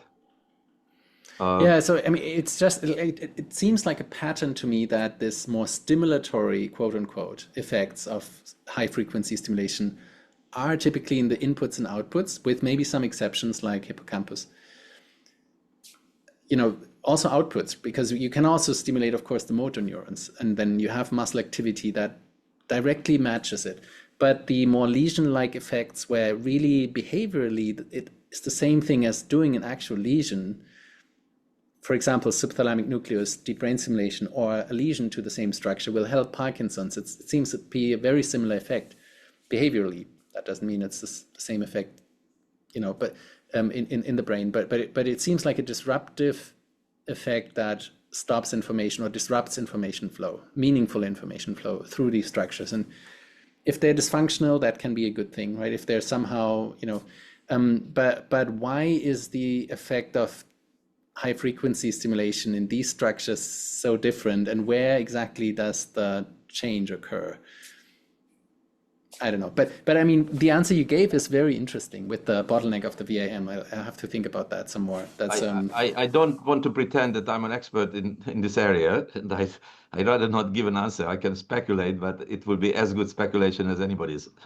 Got it. I mean, I thought to ask you because there's a quote by you where you said this coding is an agreement between sender and receiver, right? Exactly right.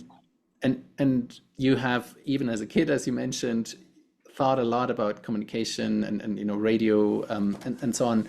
And so I felt like, okay, you I'm sure you have thought a lot about this. How do they know how to communicate? And then how would that tie to the very inputs and outputs of the brain, right? So you would not be able to,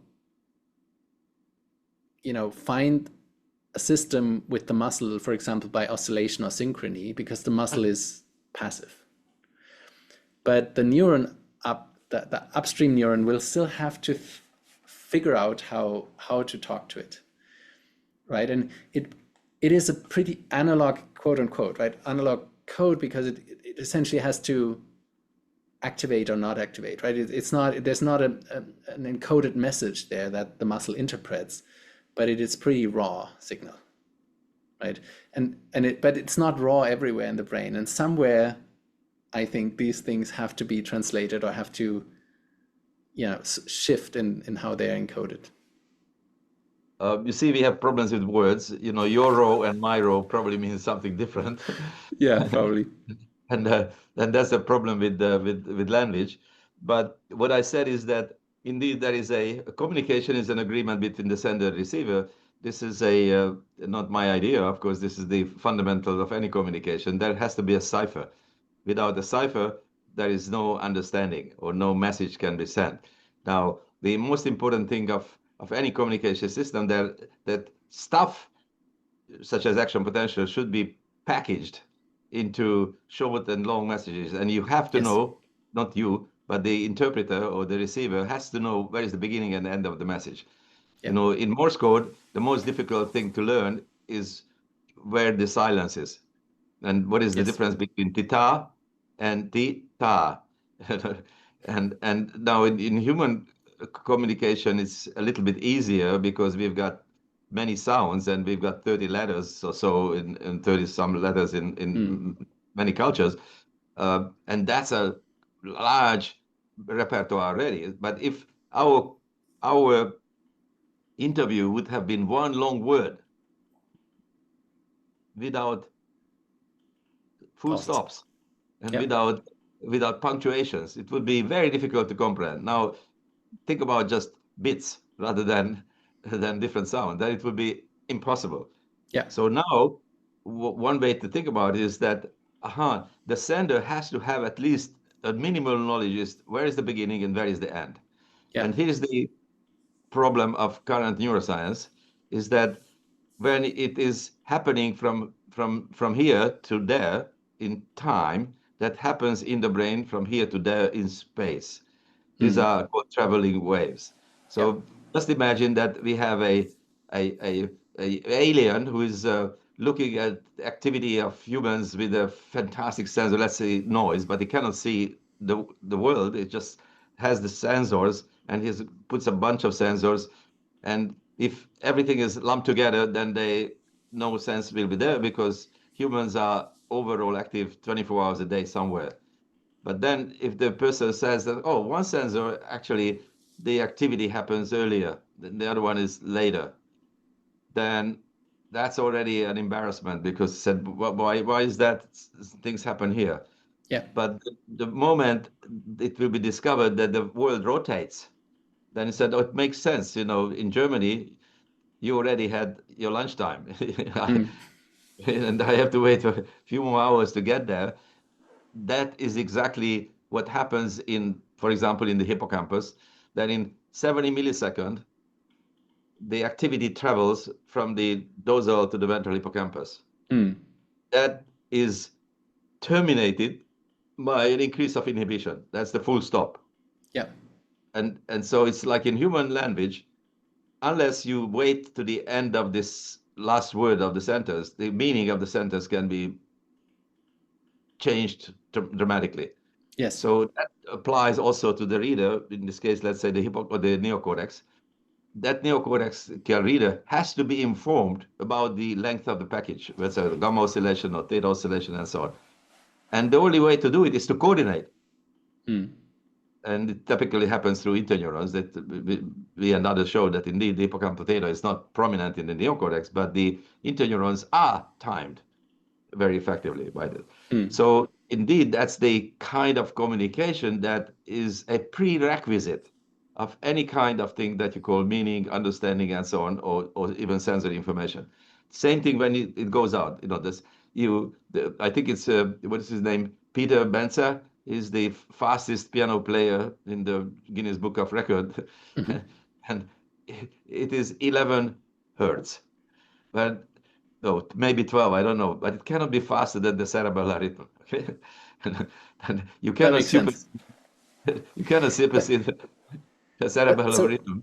So what you have the prerequisite, right? The stop codons and start codons, they have to be known, right? But the muscle would not have that information. The muscle is stupid, quote unquote. No, the muscle cares all about acetylcholine. Then the acetylcholine is released, of course, in quanta, but it's mood. But when you have 12 hertz, because of the refractories of this lousy myosin and actin, the 12 hertz is smooth. So when you move something like this, you don't see the oscillation, even though the output from the cerebellum is like that.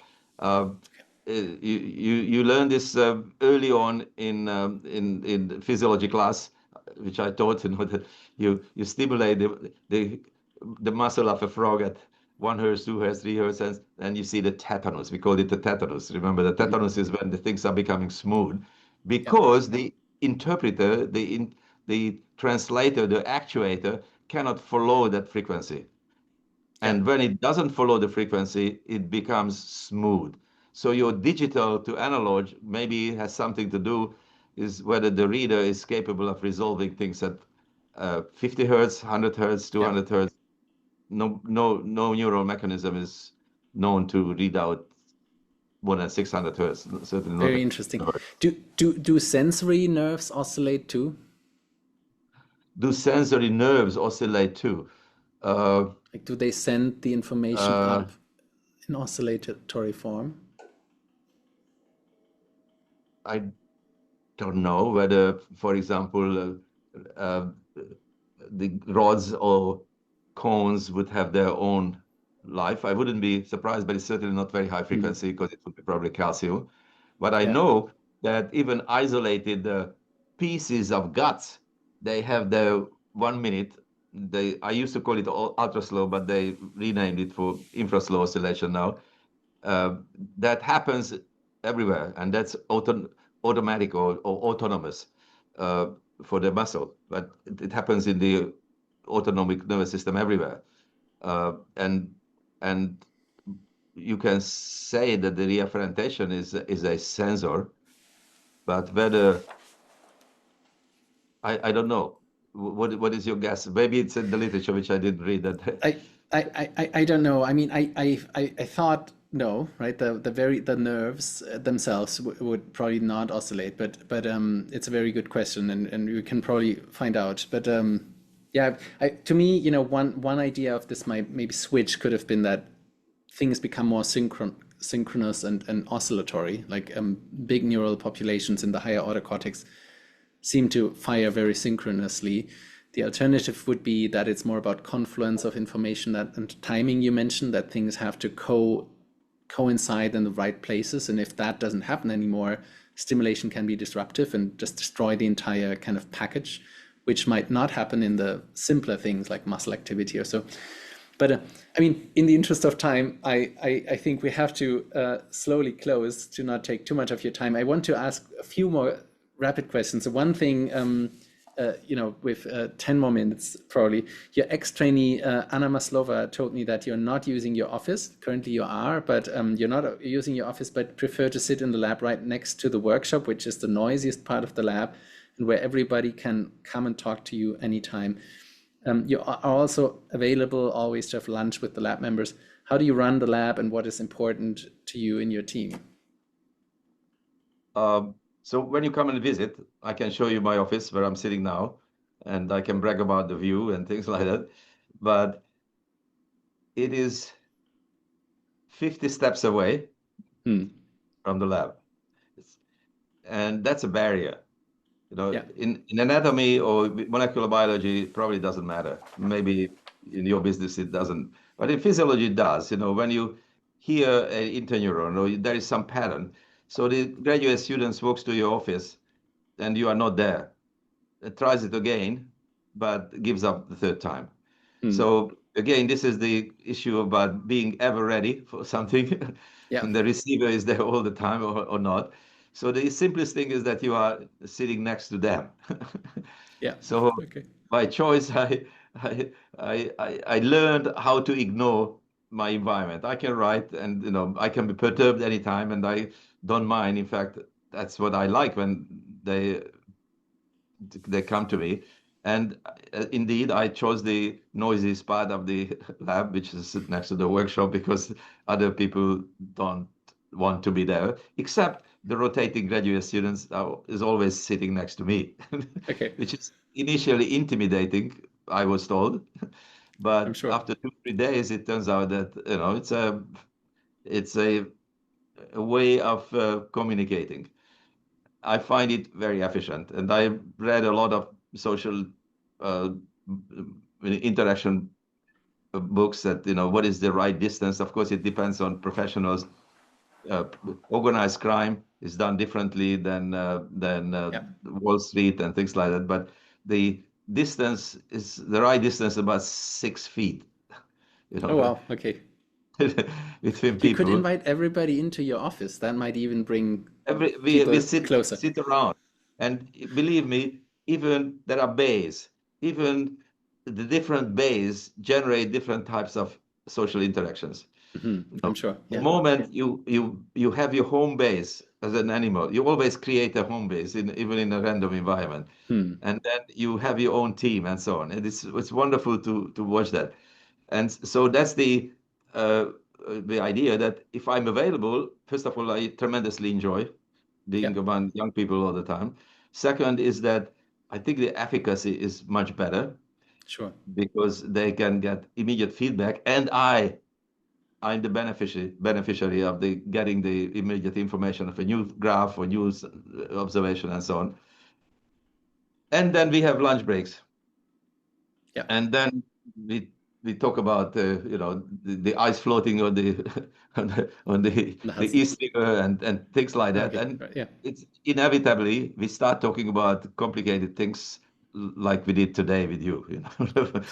Great. But it's not about the everyday experiments. It's about how you put things in a bigger picture without, there's no way that you can teach young people, said, oh, learn the philosophy first, learn the big framework first, and so on. That doesn't work that way. But through Sure. conversations, you start thinking about things that you don't otherwise, or you are scared to ask questions from your advisor because you think they are not scientific. And the rule is that every question is legitimate. There is no ridiculous question. Of course. If you are interested in meditation, that's okay. Yeah. We can discuss it and so on, and we can even design an experiment Yeah. because Fantastic. why not? So Anna, sorry, go ahead. nothing. Anna And it's also good to have wanted, people like Anna, because yes, she's a neurosurgeon. It's good to have mathematicians and people who have different background, and they come together and enjoy talking to each other. Most of the knowledge that we learn is from each other by overhearing a conversation, and it can true. happen only if you are not sitting in isolation in an office. Yeah, makes a lot of sense. Anna, as you mentioned, is a neurosurgeon. So her last question was, what would it take for neuromodulation to work for memory disorders in humans? What would it take? uh, I leave this answer for you. Okay, a few more If I quick if I questions. knew the answer, I would be doing it. Of course. What's the most overrated idea in neuroscience? Most overrated idea, huh? There's no overrated idea. Every idea is good. I would say there are interesting ideas. My favorite is the new term uh, uh, decision making, which is a substitute for free will. For what? It's For for free will, free. Okay, yeah, yeah, but it's a pedestrian version of that. But it's basically the same philosophical problem. yeah. And I wouldn't even know how to start. But there is a cottage industry out there, and I think it has something to do with the capitalistic environment of the United States or some the other frameworks. You wouldn't talk about decision making in if it would be a neuroscience department in the Philippines or, or even There's still India. choices there, right? Things we think of as choices, but you're totally right. It might not. It just could be an illusion, right? Or it probably is an illusion, right? It is all like there will, yeah. You want something, so you do that, but wanting something else wouldn't be a choice.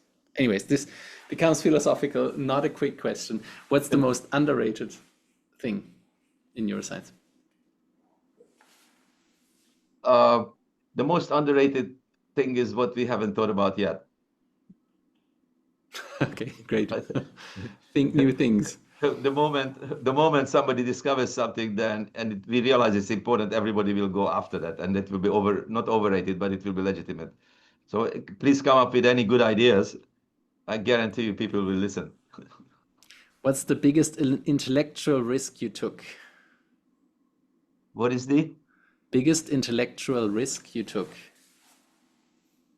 Don't remember.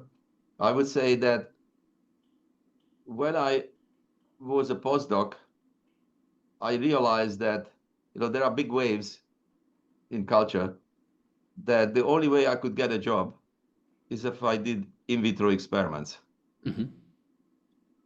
because that was the technique of the day. And then fMRI came, and then every department was hiring only fMRI people. Oh, really? I learned later on that I'm a systems neuroscientist, because that term didn't exist. Maybe I contributed creating that field, but then I think maybe the risk, but I didn't feel it as a risk, that I did this well. I felt comfortable. I knew that slides doesn't provide me the answers. I knew that there are difficulties in vivo, because in vivo work was basically, especially free-moving animals, was phenomenology, which was play cells, which was not so exciting to me until it came connected with time and data phase and things like that, and became a legitimate, interesting challenge. So that was, I think, a risk to take, that I persevered and say, let's continue. Maybe there will be some funding, and some funding. The first funding was about brain transplants that I got, and then you use that money to do your hobby, and then you pretend that you are doing the experiment, but you are doing something else, and so that's a risk. Yeah, makes sense. Last question, what would be any advice for new people entering the field of neuroscience, or of your field? Who am I to give an advice to anybody? But who are you? György Buzsáki. Everybody is different. There are so many different things that have to be considered. I think if I don't have an advice, but I just say that the first difficult thing in a young person's life is to find something that is truly fascinates you. The second difficult thing is to make a living with that. Whether it's the art or the sciences or anything. And the two can be, if it can be balanced one way or another at some level of compromise, then I think that's it. I had a choice in, let's say, 1982, either become a neurosurgeon or continue discovery on feed-forward inhibition. And that was so much more exciting back then. But today, maybe it would be a different choice, because neurosurgery is extraordinarily interesting profession now. So there is no real advice. I think you have to figure out yourself. But jokingly, I say in the lab that when people ask me about decisions, I say, when you come to a fork in the road, take it. Take it and eat the cake, or what do you mean by that? Or take one of them? I don't say that. It's your choice. Got it. But take it. Don't stop. Okay. Don't stop. Okay. Yeah, I get never it. Look back. Never regret. Any last question you wish I would have asked? I know I asked a lot, but that I didn't ask. Well, I have many questions. Especially, I'd like to learn more about the tractography and especially your interesting thing about the digital analog. But we will discuss it another time. Fantastic. Thank you so much once more, Dr. Buzsáki. This was really a big honor. A lot of time. My pleasure. And so thank you. Take care. Bye.